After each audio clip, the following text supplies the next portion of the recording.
یہ ساری کی ساری کیا تھی؟ پابند نظم تھی، جو کہ کیا ہے نظم کی حیت کے اعتبار کی قسموں میں سے ایک قسم مانی جاتی ہے۔ دوسری کیا ہے؟ طویل نظم۔ روایتی شاعری میں قصیدہ، مرثیہ، مثنوی طویل نظم کے ذیل میں آتے ہیں، طویل نظم کے ذیل میں آتے ہیں۔ کون؟ چاہے قصیدہ ہو، چاہے مرثیہ ہو یا مثنوی ہو، یہ سب کے سب کیا ہے؟ طویل نظموں کی نظم کے ذیل میں آتے ہیں۔ یہ طوالت اشعار کی تعداد پر منحصر ہیں۔ قصیدے اور مرثیے میں یہ تعداد محدود ہو سکتی ہے۔ مثنوی کے اشعار واقعے کی طوالت کے پیش نظر قصیدے یا مرثیے سے زیادہ طویل ہو سکتی ہے۔ طویل نظم کئی صفحات پر محیط ہوتی ہے۔ کسی موضوع یا خیال کی وحدت اسے مختصر نظموں کا مجموعہ ہونے سے بچا لیتی ہے۔ اب دیکھیں طویل نظم کون کون سی ہے، جیسے کہ علامہ اقبال نے شکوہ، جواب شکوہ اور ابلیس کی مجلس شورا وغیرہ طویل نظمیں مسدس کی حیت میں کہی ہے، ٹھیک۔ ان کی نظموں کی فنی اور فکری اہمیت نے بعد کے نظریہ پسند شاعروں کو متاثر کیا ہے۔ جوش بھی طویل نظم کے شاعر ہیں۔ سردار جعفری اور ساحل لدھیانوی نے بھی طویل نظمیں کہی ہے۔ اپنے عہد کے دکھ اور اپنے خوابوں کی دنیا کو سردار نے نئی دنیا کو سلام اور ساحر نے پرچھائیاں جیسی نظموں کا روپ دیا ہے۔ لیکن نئی دنیا کو سلام کس کی نظم ہے؟ سردار علی جعفری کی ہے۔ ساحر نے پرچھائیاں بھی، یہ بھی کیا ہے کہ نیا طویل نظم کی مثالوں میں سے ایک مثال ہے۔ ان نظموں میں اظہار کی ضرورت کے پیش نظر بحر اور وزن کی تبدیل کو روا رکھا گیا ہے۔ کیا ہے؟ حرمت الاکرام کی کلکتہ ایک رباب بھی اس قسم کی ایک طویل نظم ہے۔ حرمت الاکرام کی کلکتہ ایک رباب، ٹھیک، یہ کیا ہے؟ طویل نظم کی قسموں میں سے ایک قسم، طویل نظموں کی مثالوں میں سے ایک مثال ہے۔ نون میم راشد، اختر الایمان، وزیر آغا اور جعفر طاہر کی طویل نظموں میں موجودہ عہد کا کرب سمٹ آیا ہے۔ رفیق خاور اور عبدالعزیز خالد بھی طویل نظم کے شاعر ہیں۔ عمیق حنفی نے سندباد، شہزاد اور کیا ہے سلسلۃ الجرس طویل نظم کی عمدہ مثالیں ہیں۔ قاضی سلیم کی نظم کیا ہے؟ کچھو کے ضمیر کے مختلف بحروں کا استعمال کیا گیا ہے۔ مثنوی کی روایتی حیت میں بھی قاضی سلیم نے باغان و گل فروش اور کیا ہے کہ زرخند جیسی طویل نظمیں کہی ہے۔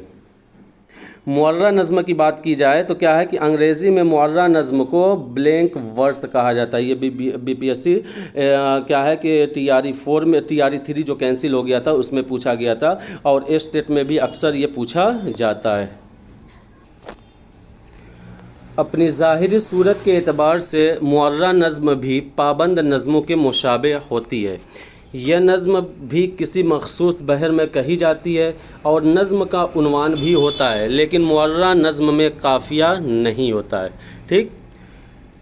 اب یہاں پہ کچھ شاعر کے نام بتائے جا رہے ہیں کہ جنہوں نے کیا ہے کہ معرہ نظم کہی ہے۔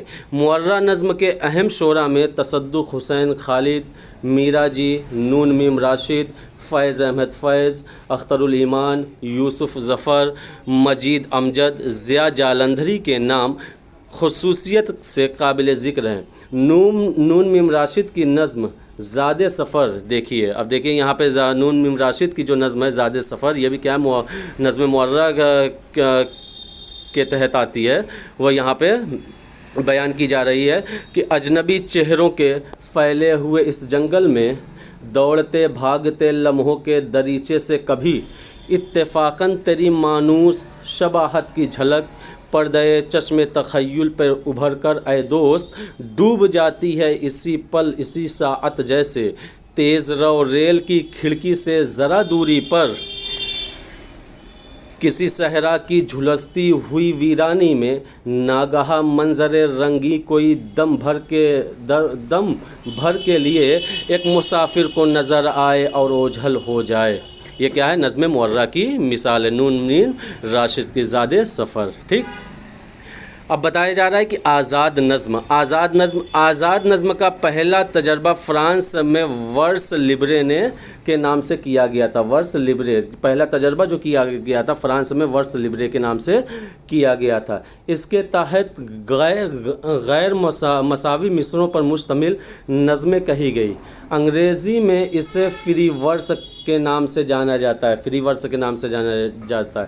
آزاد نظموں کو کیا ٹرم دیا جاتا ہے؟ فری ورس.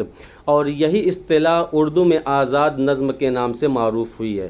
آزاد نظم کا وہ تصور جو انگریزی اور فرانسیسی ادبیات میں ہے اردو میں ان معنوں میں نہیں، بلکہ ان کی بنیاد بھی اردو شاعری میں مروج روایتی عروض پر رکھی گئی.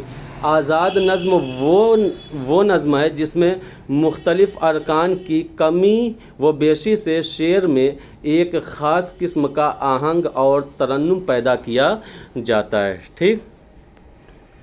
اردو میں آزاد نظم کے شعراء میں تصدق حسین خالد، میرا جی نون میم راشد، فیض احمد فیض، سردار جعفری، مخدوم محی الدین، اختر الایمان اور قاضی سلیم کے نام اہم ہے. مخدوم محی الدین کی نظم چاند تاروں کا بن جو کہ UGC نیٹ میں شامل نصاب بھی ہے. ٹھیک. اور نون میم راشد کی نظم زندگی سے ڈرتے ہو آزاد نظم کی عمدہ مثالیں ہیں. ٹھیک. چاہے وہ مخدوم محی الدین کی نظم چاند تاروں کا بن ہو یا نون میم راشد کی نظم زندگی سے ڈرتے ہو، یہ دونوں کیا ہے کہ آزاد نظم کی عمدہ مثالیں کہی جاتی ہے. جیسے کہ یہاں پہ نظم چاند تاروں کا بن سے یہ بند ملاحظہ ہو: موم کی طرح جلتے رہے ہم شہیدوں کے تن، رات بھر جھلملاتی رہی شمع صبح وطن، رات بھر جگمگاتا رہا چاند تاروں کا بن، تشنگی تھی مگر تشنگی میں بھی سرشار تھے، پیاسی آنکھوں کے خالی کٹورے لیے، منتظر مرد و زن، مستیاں ختم مدہوشیاں ختم تھی، ختم تھا باکپن. تو ٹھیک. یہ کیا ہے؟ آزاد نظم کی مثال ہے. اب یہاں سے نثری نظم کے بارے میں بتایا جا رہا ہے کہ نثری نظم معرّہ اور آزاد نظم کے مقابلے میں زیادہ آزاد ہے. اس میں وزن، بحر، ردیف اور قافیے کی پابندی نہیں کی جاتی ہے. نظم کا ایک مرکزی خیال ہوتا ہے جسے تسلسل کے ساتھ چھوٹی بڑی نثری سطروں میں بیان کر دیا جاتا ہے. نثری نظم میں بھی ایک مخصوص قسم کا آہنگ اور شعریت کا عنصر موجود ہوتا ہے. جدید دور میں نثری نظموں کے چلن میں تیزی آئی ہے. سجاد ظہیر کا پگھلا نیلم،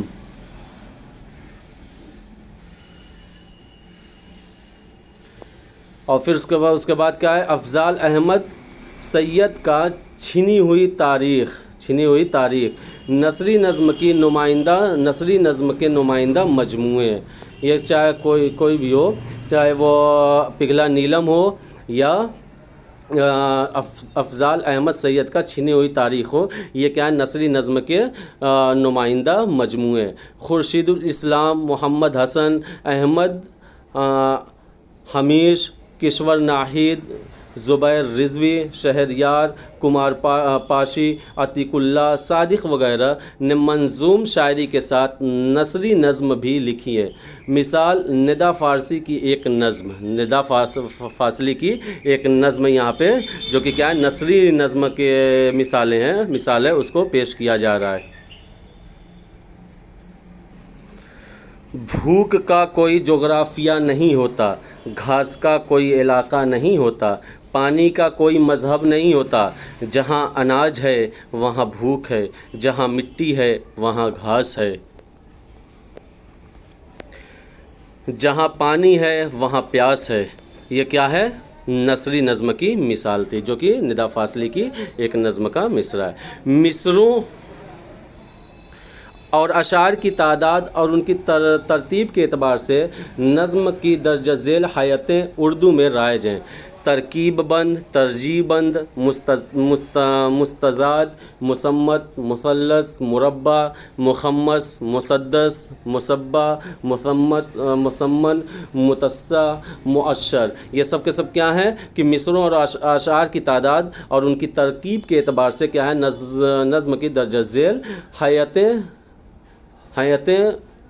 رائج ہے، جو کہ اردو میں بہت زیادہ رائج ہے، اور اس سے امتحان میں بھی پوچھے جاتے ہیں کہ جس میں کیا ہے کہ 5 مصرے ہوتے ہیں، جس میں 5 بند ہوتے ہیں، جس بند میں 5 مصرے ہوتے ہیں اس کو کیا کہا جاتا ہے، جس بند میں 6 مصرے ہوتے ہیں اس کو کیا کہا جاتا ہے۔ یہ سارے کے سارے آپ لوگوں کو امتحانات میں دیکھنے کو ملتے ہیں۔ جیسے کہ کیا ہے کہ اس کا پہلا جو ہے پہلی حیت کیا ہے، ترکیب بند، یہ نظم مختلف بندوں پر مشتمل ہوتی ہے۔ اگر یہ 6 مصروں کا بند ہے، بند کے پہلے 4 مصرے ہم ردیف اور ہم قافیہ ہوتے ہیں، اور بعد کے شعر میں مختلف قافیے لائے جاتے ہیں، اس کو ٹیپ کا شعر کہتے ہیں۔ اس طرح اس کا ایک مکمل بند مکمل ہو جاتا ہے۔ باقی کے بند بھی اسی اصول پر ترتیب پاتے ہیں۔ ترکیب بند میں بندوں کی تعداد مقرر نہیں ہے۔ حالی نے غالب کا مرثیہ ترکیب بند کی حیت میں لکھا تھا، جو کیا ہے مرثیہ غالب حالی نے لکھا تھا، وہ کون سے حیت میں تھا، ترکیب بند کی تھا، ٹھیک، ترکیب بند تھا۔ ترجیح بند کے بارے میں بات کر لیا جائے کہ ترجیح بند کیا ہے۔ ترجیح کے معنی کیا ہے کہ لوٹانے کے ہوتے ہیں۔ ترکیب بند میں ٹیپ کا ہر شعر ہر بند میں نیا ہوتا ہے، جبکہ ترجیح بند میں ٹیپ کے شعر کی تکرار ہوتی ہے، اس میں ایک ہی مصرع بار بار ہر شعر میں دہرایا جاتا ہے، لیکن اس میں جو ترکیب بند میں ہوتا ہے اس میں الگ الگ مصرع کیا ہے آخر میں بیان کیا جاتا ہے۔ بعض نظموں میں ٹیپ کے شعر کے بجائے ٹیپ کا مصرع ہی بار بار دہرایا گیا ہے، جیسے مجاز کی نظم آوارہ ترجیح بند کی ایک مثال ہے۔ اس کے ہر بند کے آخر میں اے غم دل کیا کروں، اے وحشت دل کیا کروں کی تکرار ہوئی ہے، جو کیا مجاز کی نظم آوارہ ہے، یہ کیا ہے ترجیح بند کی ایک مثال ہے، اور اس کے ہر بند کے آخر میں اے غم دل کیا کروں، اے وحشت دل کیا کروں کی تکرار ہوئی ہے۔ اسی طرح نذیر اکبر آبادی کی نظم برسات کی بہاریں بھی ترجیح بند میں ہے۔ اس کے ہر بند میں کیا کیا مچی ہے یارو برسات کی بہاریں مصرع کی تکرار ہے۔ ہر بند میں ہر شعر کے لاسٹ میں یہی دہرایا گیا ہے کہ کیا کیا مچی ہے یارو برسات کی بہاریں، کیا کیا مچی ہے یارو برسات کی بہاریں، تو یہ کیا ہے ترجیح بند ہے۔ مستزاد اس کے لغوی معنی زیادہ کیا گیا۔ اس میں غزل، رباعی یا نظم کے مصروں کے آخر میں بعض موضوع الفاظ یا فقروں کا اضافہ کر دیا جاتا ہے۔ کوئی بھی غزل کا ایک مصرع ہوتا ہے تو اس میں ایک مصرع اضافہ کر دیا جاتا ہے، یا کوئی ایک شعر اضافہ کر دیا جاتا ہے۔ اس کے لیے کوئی بحر مخصوص نہیں ہے۔ عام طور سے جس بحر میں اشعار ہیں اسی بحر سے متصل فقروں کا اضافہ کیا جاتا ہے، لیکن یہ کوئی حتمی اصول نہیں ہے، اس سے انحراف کی مثالیں بھی ملتی ہے، ٹھیک۔ تو یہ کیا تھی، مستزاد تھی۔ پھر اس کے بعد کیا ہے یہاں پہ مسمت، ٹھیک۔ مسمت لفظی معنی پروئے ہوئے موتی، اصطلاحاً یہ کیا ہے، مسمت کا لفظی معنی کیا ہے، پروئے ہوئے موتی۔ اصطلاحاً اگر بات کیا جائے تو نمبر 1 اس کے 2 اصطلاحاً بات کی جاتی ہے۔ مثلث، مربع، مخمس یا مسدس بندوں پر مشتمل نظم جس کے پہلے بند کے تمام مصرے ہم قافیہ ہوتے ہیں۔ غور کریے گا دوستوں، کیا ہے کہ چاہے وہ مثلث ہو، مربع ہو، مخمس ہو، مسدس ہو، کیا ہے کہ یہ جو بندوں پر مشتمل نظم جو ہوتی ہے جس کے پہلے بند کے تمام مصرے ہم قافیہ ہوتے ہیں، اور دوسرے بند کے آخری مصرے میں پہلے بند کا قافیہ نظم کیا جاتا ہے، یعنی نظم مثلث۔ یہاں پہ اب ایک مثال دی جا رہی ہے کہ اگر مثلث نظم ہے 3 مصروں کے بند والی ہو تو پہلا بند الف الف الف کیا ہے 3 والا، دوسرا بند کیا ہوگا بے بے الف، اور تیسرا بند کیا ہوگا جیم جیم اور بے ہوگا، قافیوں میں ہوتا ہے۔ اور دوسری اصطلاح یہ ہے کہ ایک لفظی صفت جس کی رو سے شعر میں اصل قافیے کے علاوہ 3 مسجع یا ہم وزن فقرے یا قافیے مزید کیے جاتے ہیں۔ کیا ہے کہ لفظی صفت ہے کہ جس کی روح سے شعر میں اصل قافیے کے علاوہ 3 مسجع اور ہم وزن فقرے اضافہ کیے جاتے ہیں۔ مثلاً کیا ہے، سبھل اے غرور میں ہے یہ خلل کہ گرے نہ الجھ کہیں منہ کے ہی بل، بس اب اس سے بھی آگے تو بڑھ کے نہ چل، تجھے رفعت عرش اعلیٰ کی قسم۔ یہ انشاء کا ایک شعر ہے۔ اور دوسرے شعر میں بتایا جا رہا ہے کہ جب وہ جمال دل فروز صورت مہر نیم روز، آپ ہی ہو نظارہ سوز پردے میں منہ چھپائے کیوں۔ پہلے شعر میں خلل، بل، چل، یہ 3 مصرع جو کہ ہم وزن ہے، ٹھیک، ہم وزن ہے، ٹھیک۔ اور دوسرے شعر میں کیا ہے، فروز، روز، سوز، قافیہ مصمت کی صفت پیدا کر رہے ہیں، ٹھیک۔ آگے کیا ہے، مثلث۔ مثلث یہ عربی لفظ ہے جس کے معنی 3 کے ہیں۔ مثلث عربی لفظ ہے جس کے معنی 3 کے، اس میں ہر بند 3 مصروں سے مکمل ہوتا ہے۔ پہلے بند کے تینوں مصروں کا قافیہ ایک ہوتا ہے، باقی کے بندوں میں پہلے 2 مصروں کا قافیہ ایک جیسا ہو اور تیسرے مصرے کا قافیہ پہلے بند کا قافیہ پہلے بند کا ہم قافیہ ہوتا ہے۔ دوستوں مثلث کیا ہے کہ یہ جس کے معنی 3 کے ہیں، جس بند میں 3 مصرے ہوتے ہیں ان کو کیا کہا جاتا ہے، مثلث کہا جاتا ہے۔ اور پھر اس کے بعد کیا، پہلے بند کے تینوں مصروں کا قافیہ ایک ہوتا ہے، باقی کے بندوں میں پہلے 2 مصروں کا قافیہ ایک جیسا اور تیسرے مصرے کا قافیہ پہلے بند کا ہم قافیہ ہوتا ہے۔ اختر شیرانی کی نظم چرواہے کی ہنسی ایک اس حیت کی مثال ہے۔ یعنی کیا، اختر شیرانی کی نظم چرواہے کی ہنسی کیا ہے، چرواہے کی بنسی ہے، چرواہے کی بنسی۔ چرواہے کی بنسی کیا ہے کہ اسی حیت کی، مثلث کی حیت سے لکھی ہوئی نظم ہے۔ آگے بیان کیا جا رہا ہے مربع۔ یہ عربی لفظ ہے جس کے معنی 4 کے ہیں، اس حیت کے ہر بند میں 4 مصرے ہوتے ہیں۔ امتحان میں اس طریقے سے پوچھا جاتا ہے کہ جس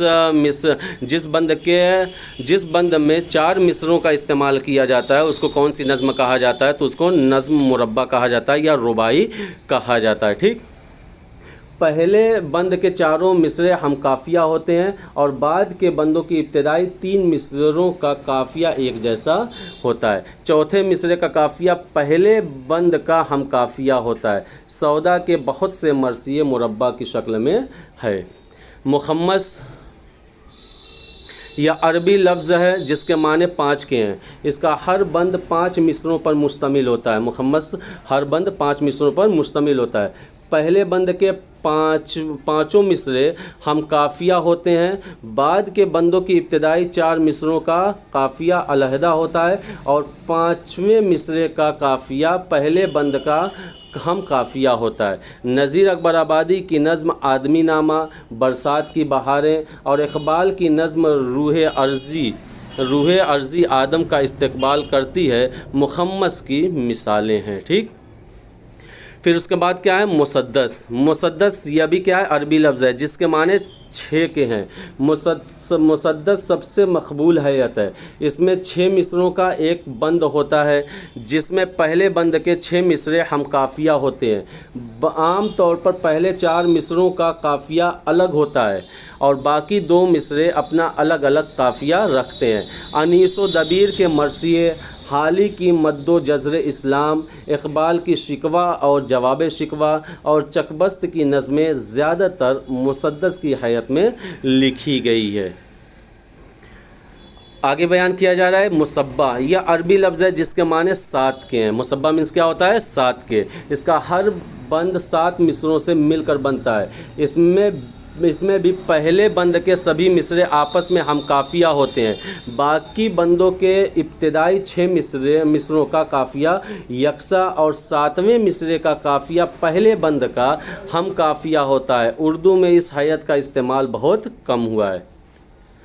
آگے ہے مسمن۔ مسمن، ٹھیک۔ مسمن یہ عربی لفظ ہے جس کے معنی 8 کے ہیں، 8 کے، ٹھیک۔ اس میں 8 مصروں کے بند ہوتے ہیں۔ پہلے بند کے 8 مصرے آپس میں ہم قافیہ ہوتے ہیں، بعد کے تمام بندوں میں ابتدائی 7 مصروں کا قافیہ یکساں اور 8ویں مصرے کا قافیہ پہلے بند کا ہم قافیہ ہوتا ہے۔ بعض اوقات پہلے 6 مصروں کا قافیہ ایک جیسا اور باقی کے 2 مصروں کا قافیہ ایک جیسا ہوتا ہے۔ دوسری مثال مثال دیکھیے. اب یہاں پہ ایک کیا ہے کہ مسمن کی ایک مثال بیان کی جا رہی ہے. مومن کا شعر ہے یہ، کیا ہے کہ کل گھر میں وہ بیٹھے تھے سراسیم و حیراں، اس حال کے دیکھے سے ہوا حال پریشاں، غصے کے سبب چھپ نہ سکی رنج سے پنہا، سمجھا میں کہ یوں بھی تو ہے مایوس و حریماں، انصاف کو رو صبر کرے کب تلک انسان، ناچار کہا تان سے میں نے کی میری جاں، کس سوچ میں بیٹھے ہو ذرا سر تو اٹھاؤ، گو دل نہیں ملتا ہے پر آنکھیں تو ملاؤ، گو دل نہیں ملتا ہے پر آنکھیں تو ملاؤ. یہ کس کا شعر ہے؟ کیا ہے؟ کس کی نظم ہے؟ مومن خان مومن کی. ٹھیک. آگے کیا ہے؟ متسع. یہ عربی لفظ ہے جس کے معنی نو کے ہیں. اس حیت کے پہلے بند میں 9 مصرے ہوتے ہیں اور سب ہم قافیہ ہوتے ہیں. بعد کے بندوں میں ابتدائی 8 مصروں کے قافیے یکساں اور 9ویں مصرے کا قافیہ وہی ہوتا ہے جو پہلے بند کا قافیہ ہوتا ہے. مؤشر. یہ عربی لفظ ہے جس کے معنی 10 کے ہیں. نظم کی وہ حیت ہے جس کے ہر بند میں 10 مصرے ہوتے ہیں. ٹھیک. اس حیت میں بھی پہلے بند کے 10 مصرے ہم قافیہ ہوتے ہیں اور بعد کے بندوں کے ابتدائی 9 مصروں کا ہم قافیہ یکساں اور 10ویں مصرے کا قافیہ پہلے بند کے قافیے سے ہم آہنگ ہوتا ہے. نظیر کی نظم عاشق نامہ اس کی ایک مثال ہے. تو دوستوں آج کہ اس ویڈیو میں ہم لوگوں نے کیا ہے کہ نظم کا ڈیٹیل مطالعہ کیا. آپ لوگوں سے گزارش ہے کہ کیا ہے کہ یہ ویڈیو روک کر اور سمجھ کر پڑھیں. انشاءاللہ اس ویڈیو کے علاوہ کوئی دوسری ویڈیو آپ لوگوں کو نظم سے متعلق دیکھنے نہیں پڑے گی. ٹھیک. اور یہ اقتباس کیا NCERT کی کتاب سے لیا گیا. NCERT کی PDF سے آپ لوگوں کو یہ ویڈیو بنائی گئی ہے. تو ملتے ہیں اگلی ویڈیو میں ایک نئے سیشن کے ساتھ. جب تک کہ آپ لوگ اپنی امتحان کی تیاری کرتے رہیں.